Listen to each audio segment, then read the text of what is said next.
العزيز الغفار خالق الجنة والنار والصلاة والسلام محمد المختار وعلى آله وأصحابه الأطهار اللهم صل وسلم وبارك على سيدنا محمد وعلى آله وصحبه أجمعين أما بعد فيا عباد الله اتقوا الله حق تقاته ولا تموتن إلا وأنتم مسلمون واعلموا أن الله سبحانه وتعالى يقول أعوذ بالله من الشيطان الرجيم لقد كان لكم في قصص عبرة لأولي الألباب صدق الله العظيم وصدق رسول النبي الكريم ونحن على ذلك من الشاهدين والشاكرين والحمد لله رب العالمين. معاشر المسlimin, hadirin wal hadirat, jamaah salat Idul Adha yang dimuliakan oleh Allah Subhanahu wa taala.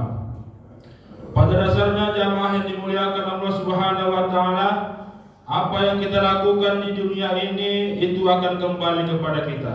In ahsantum ahsantum li anfusikum. Kalau baik yang kau lakukan, maka kebaikan itu akan kembali kepadamu. Wa in asatum falaha. Kalau jahat yang kau lakukan, maka kejahatan itu juga akan menimpa kepada dirimu. Lalu ketika Allah Subhanahu wa taala menceritakan, mengisahkan sebuah kisah yang terjadi pada Nabi Ibrahim alaihissalam dan juga putranya Nabi Ismail alaihissalam, tentunya ini tertuang dalam Quran surah Al-Qasas, laqad kana lakum fi qisasil ibratan liulil albab. Demi sungguh kata Allah, setiap kisah, cerita dan sejarah yang dituangkan Allah Subhanahu wa taala itu menjadi pelajaran bagi orang-orang yang berakal. Maka jamaah yang dimuliakan Allah Subhanahu wa taala, dalam khutbah Idul Adha kita ini yang menjadi tema pembahasan kita adalah ada 4 pesan hikmah yang perlu kita ambil dari peristiwa Hari Raya Idul Adha, terkhusus juga pada tahun 1443 Hijriah. Allahu Akbar, Allahu Akbar, Allahu Akbar, walillahil hamd. Jamaah yang dimuliakan Allah Subhanahu wa taala, pesan yang pertama adalah bahwa setiap manusia pasti diuji. Ad-dunya darul bala. Dunia ini adalah kampung dari cobaan. Setiap manusia yang dilahirkan oleh Allah Subhanahu wa taala, begitu selama 120 hari kita berada di alam azali, perut ibu kita, Allah sudah memberikan janji kepada kita, alastu bi rabbikum? Qalu bala. Sudah engkau kenal Tuhanmu? Maka semua janin yang ada di dalam kandungan, baik dia muslim, baik dia di luar dari muslim, maka sama persis pertanyaannya yang tertuang di dalam Quran surah Toha tersebut. Maka secara fikih jamaah yang dimuliakan Allah Subhanahu wa taala, ketika kita mempunyai anak sudah sampai umur 10 tahun ke atas, maka dia sudah dikatakan mukallaf. Orang mukallaf secara fikihnya adalah orang yang sudah diperhati dengan hukumnya. Maka ketika Allah Subhanahu wa taala meniupkan ruh yang berada di alam azali setiap manusia, individu tersebut, maka disitulah kita akan berani diberikan Allah ujian dan cobaan. Lalu apa yang menjadi intisari dari ujian dan cobaan yang diterpa oleh Nabi Ibrahim alaihissalam?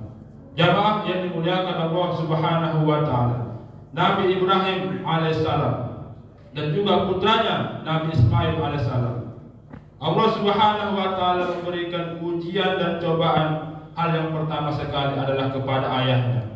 Wa id qala Ibrahimu li abihi Azar. Dan ingatlah wahai hambaku, ketika kami ceritakan Nabi Ibrahim dan dia berkata, qala li abihi Azar, atattakhidhu asnaman aliha?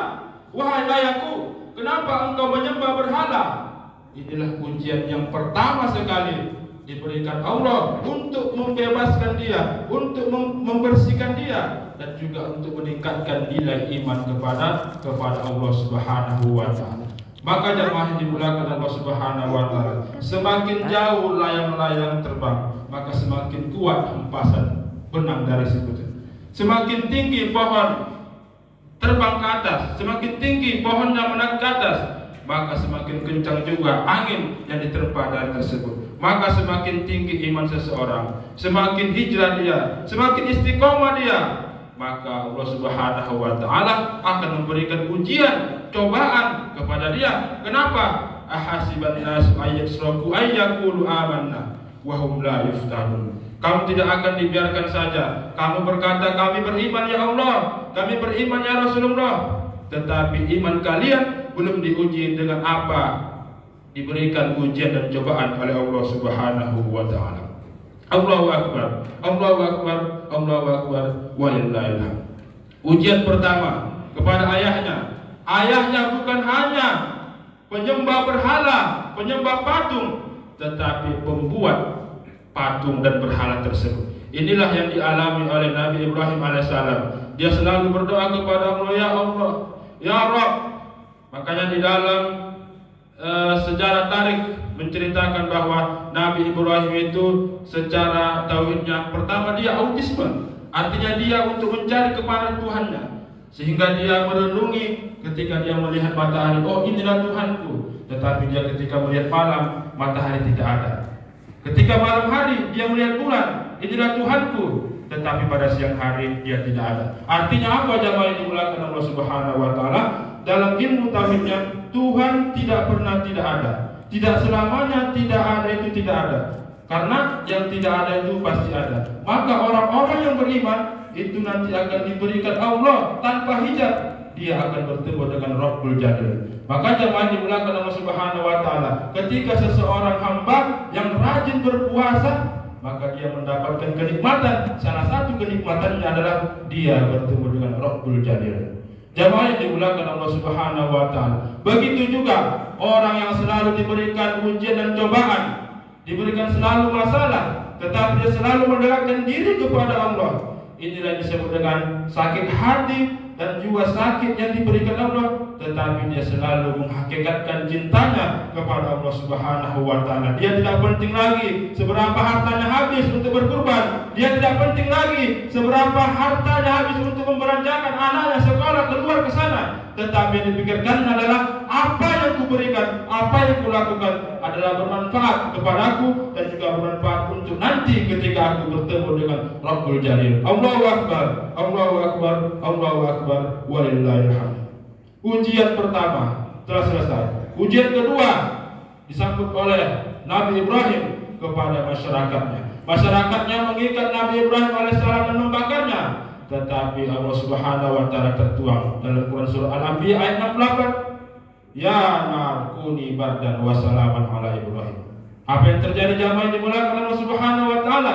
Api yang sifatnya panas, sifatnya membakar, tidak akan hangus sedikit pun jasad Nabi Ibrahim. Kenapa? Karena ketika manusia diberikan Allah cobaan, maka pada hakikatnya hatinya itu untuk bersandar kepada Allah Subhanahu wa taala. Jemaah yang dimuliakan Allah Subhanahu wa taala, setelah mengikuti ujian yang diterpa oleh Nabi Ibrahim alaihissalam, diberikan juga ujian tentang pernikahannya. Selama 86 tahun tidak memiliki keturunan, dan tiba umur yang begitu sangat relatif lama, beliau mendambakan seorang anak yang soleh dan soleha.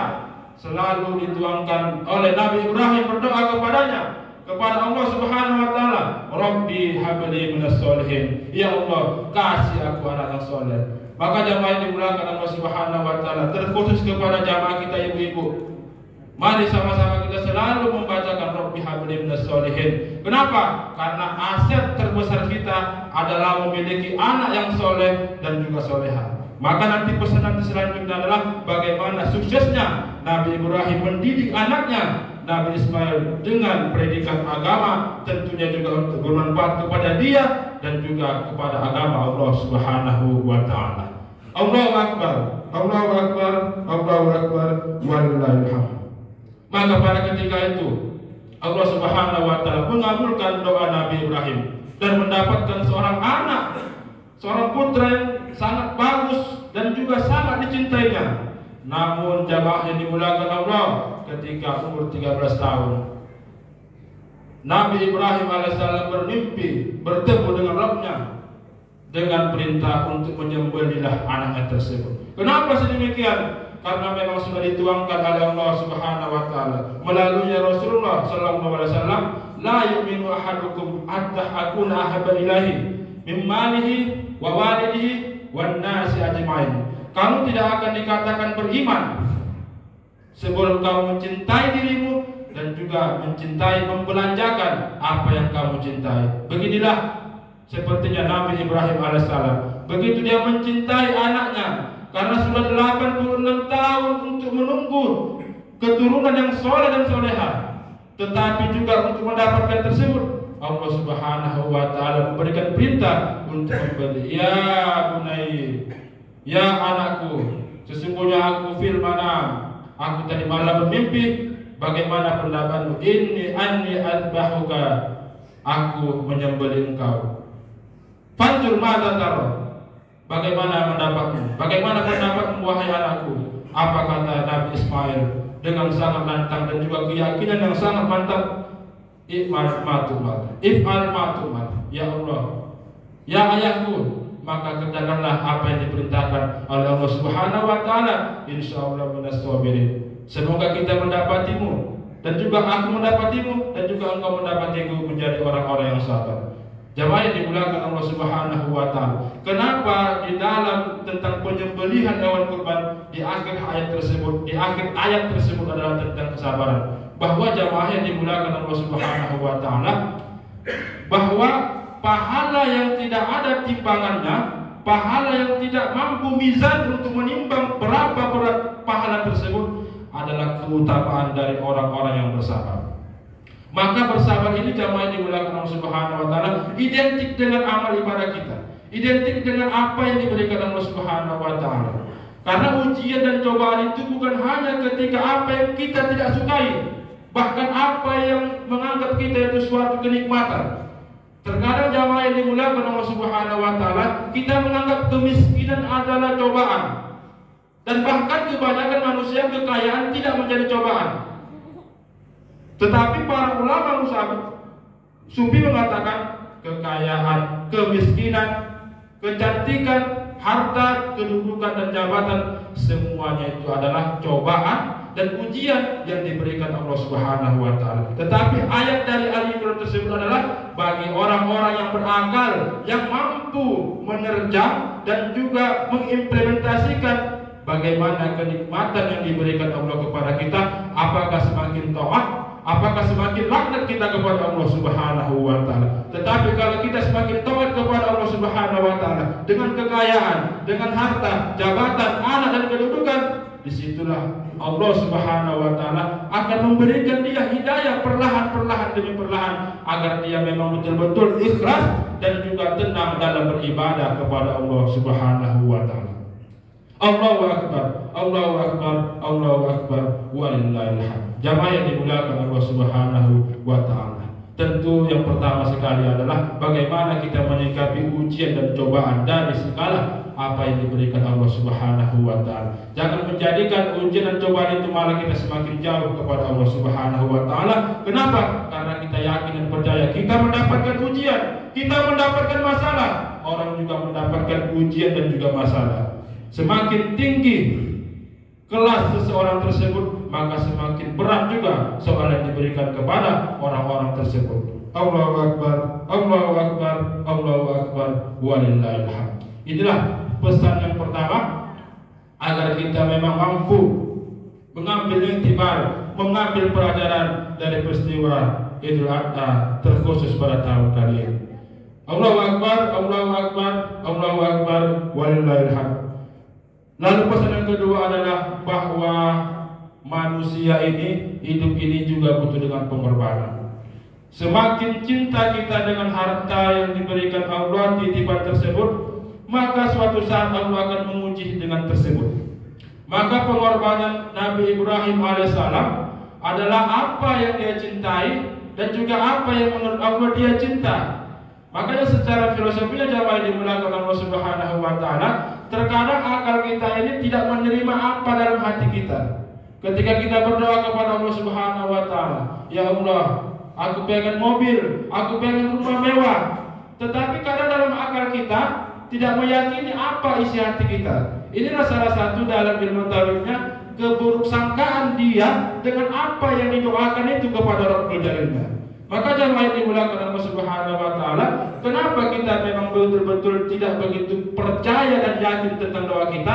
Karena akal dan hati kita saling kontradiktif, saling berbeda pendapat. Maka jamaah yang dimulakan Allah Subhanahu wa taala, ketika kita ingin berdoa kepada Allah Subhanahu wa taala, bersihkan hati kita, bersihkan akal kita agar satu koneksi, satu tujuan, agar apa yang kita lakukan, apa yang kita hajatkan dapat diijabah oleh Allah Subhanahu wa taala. Allahu akbar, Allahu akbar, Allahu akbar, walillahil hamd.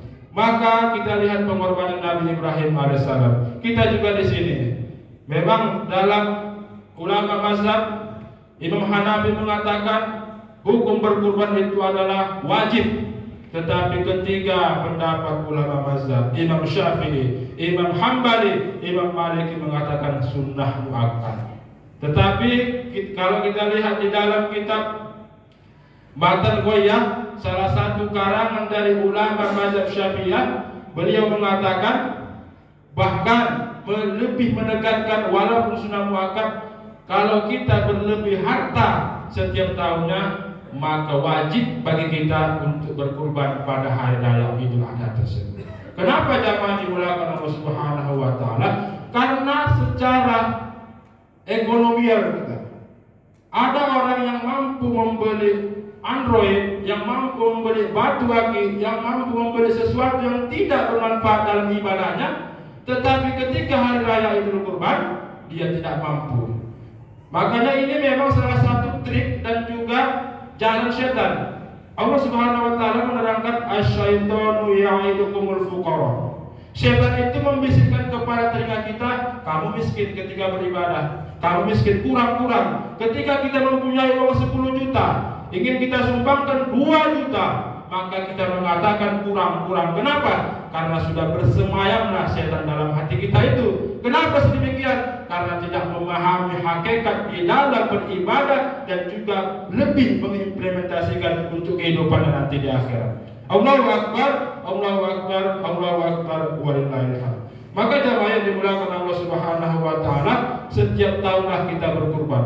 Mampu tidak mampu, kita usahakan dengan ikhtiar dan juga usaha kita, maka Allah Subhanahu wa taala akan memberikan kemudahan kepada kita dan juga memberikan hikmah kepada kita, bahwa salah satu hikmah untuk berkurban adalah menghapuskan atau menghilangkan sifat-sifat hewan yang ada di dalam hati kita.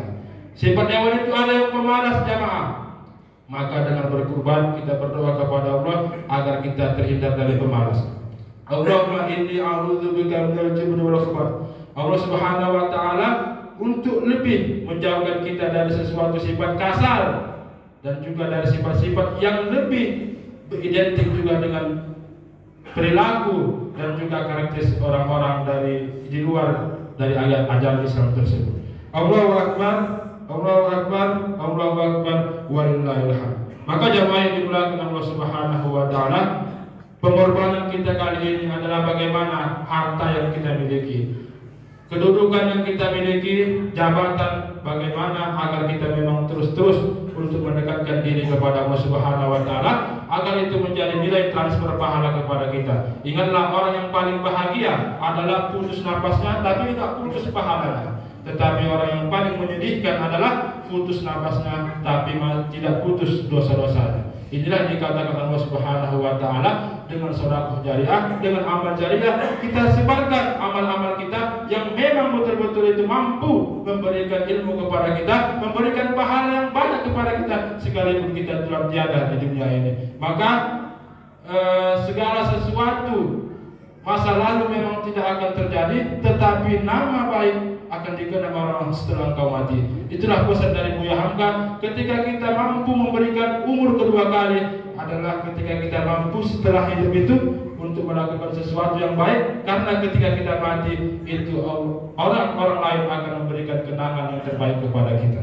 Allahu akbar, Allahu akbar, Allahu akbar, walillahil hamd. Pesan yang ketiga adalah bagaimana Nabi Ibrahim alaihissalam sukses mendidik anaknya menjadi anak yang soleh maupun soleh. Jamaah yang dimuliakan Allah Subhanahu wa taala, anak adalah amanah. Amanah yang paling terbesar di sisi Allah adalah agama Islam, dan sebahagian dari agama Islam itu adalah anak kita. Maka jamaah yang dimuliakan Allah Subhanahu wa taala, jangan sampai anak-anak kita ini pecandu narkoba. Jangan sampai anak-anak kita ini orang-orang yang ahli maksiat, ahli dari sesuatu yang dapat menimbulkan kemudaratan di masyarakat kita ini. Maka jamaah yang dimuliakan Allah Subhanahu wa taala, selagi kita masih hidup yang diberikan Allah amanah tersebut, jagalah anak-anak kita itu, kalau bisa anak kita dengan pendidikan Al-Quran. Karena pendidikan Al-Quran tersebut dapat memberikan jalan yang terbaik kepada anak-anak kita. Kalau kita ragu kepada anak-anak kita, bagaimana kita mendidiknya? Karena kita juga tidak mampu mendidiknya, karena kita juga masih bekerja.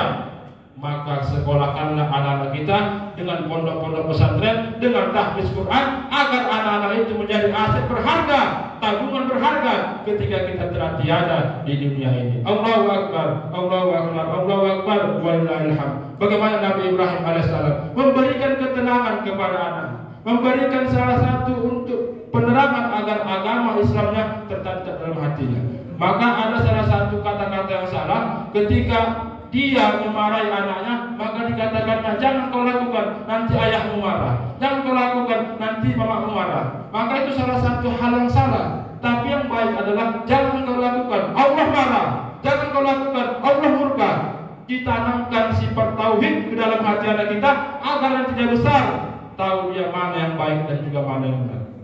Jamaah yang dimuliakan Allah Subhanahu wa taala, hidup di zaman kita ini mungkin lebih bahaya dan juga lebih ngeri ketimbang nanti bagaimana generasi anak-anak kita ini. Maka Allah Subhanahu wa taala memberikan salah satu alternatif di dalam Quran surah An-Nisa ayat 9. Wal yakhshal ladzina law taraku min khalfihim dzurriyyatan dha'afan khafu 'alaihim. Hendaklah kalian orang tua, orang-orang yang lebih tua, memberikan salah satu peringatan. Jangan sampai anak-anak kalian, senior junior kalian tinggalkan dalam keadaan lemah, dalam keadaan lemah ekonomi, lemah ilmu, lemah akhlak, dan juga lemah agama.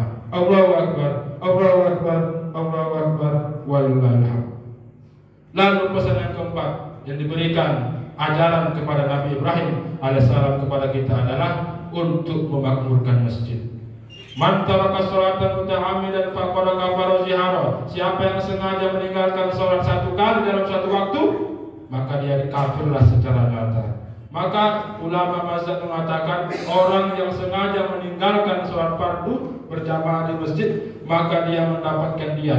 Ada yang mengatakan dapat penjara, ada yang mengatakan ta'zir. Imam Hambali lebih mengedepankan ta'zir, diberi hukuman bagi pemerintah. Sakitkan pentingnya untuk menjaga sholat tersebut, sehingga orang yang meninggalkan sholat tersebut itu akan diberikan hukuman di dunia ini. Maka siapa yang menjaga sholatnya itu nanti akan menjaga dirinya ketika nanti berada nanti di alam akhirat. Tetapi siapa yang tidak mau menjaga sholatnya, maka sholatnya itu juga tidak akan mau menjaga dirinya. Allahu Akbar, Allahu Akbar, Allahu Akbar, walillahil hamd. Berapa banyak amal ibadah kita yang kita lakukan di dunia ini, hanya satu amal ibadah yang akan nanti ditanya nanti di hari kiamat. Apa itu? Yaitu tentang sholat. Fa'in sholuhat sholuha sa'iru amalihi. Maka apabila baik sholatmu, maka seluruh amal ibadah maka juga akan baik. Sesungguhnya amal yang paling pertama nanti dihisab nanti di hari kiamat bagi setiap individu hamba adalah tentang sholatnya. Fa'in sholuhat sholuha sa'iru amalihi. Maka apabila baik sholatnya, maka seluruh amalnya yang lain dianggap baik. Wa in fasada sa'iru amalihi. Dan apabila buruk sholatnya, maka juga amal ibadahnya akan buruk di sisi Allah Subhanahu wa taala. Jadi masyarakat kita ini, mari kita kuatkan ukhuwah Islamiyah. Kita punya sejarah di Andalusia, di Eropa, bahwa kita 500 tahun pernah berjaya Islam di sana. Tetapi kenapa tidak berjaya sampai sekarang? Itu hal yang pertama adalah karena kurangnya tentang ukhuwah Islamiyah. Yang kedua adalah tentang merosotnya ekonomi Islam. Maka pada saat itu jamaah dimulakan Allah Subhanahu wa taala di Eropa sana, masjid besar bangun, masjidnya bagus, besar, cantik, tetapi jamaah tidak adalah kekuatan umat Islam di situ. Masjidnya besar, bagus, cantik, keramik, ber-AC, tetapi tidak ada pembangkit ekonomi umat Islam di situ, maka lama-kelamaan umat Islam menjadi pembantu di negeri sendiri. Kita punya sejarah yang kelam bagaimana ekonomi umat Islam kita ini lebih juga untuk memperbaiki akhlak-akhlak kita dan juga akidah kita kepada Allah Subhanahu wa taala. Karena kadal fuqara ainul kufur. Hampirlah orang fakir itu akan menjadi kafir. Kenapa?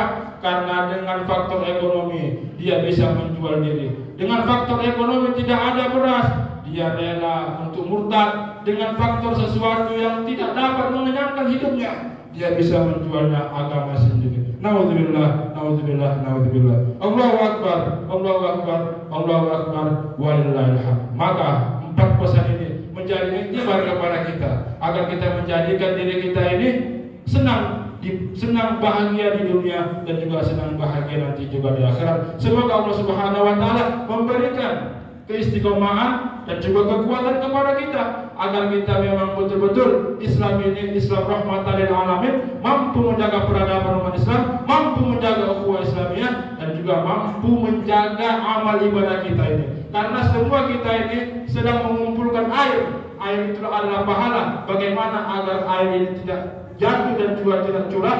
Maka jagalah wadah dari tempat air tersebut, jagalah hati kita, jagalah lidah kita.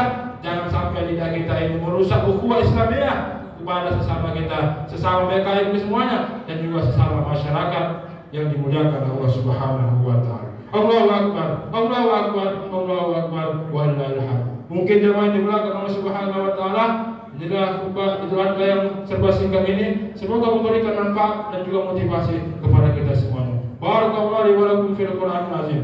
Wa nafa'ani wa iyyakum bima fihi minal ayati wa dzikril hakim.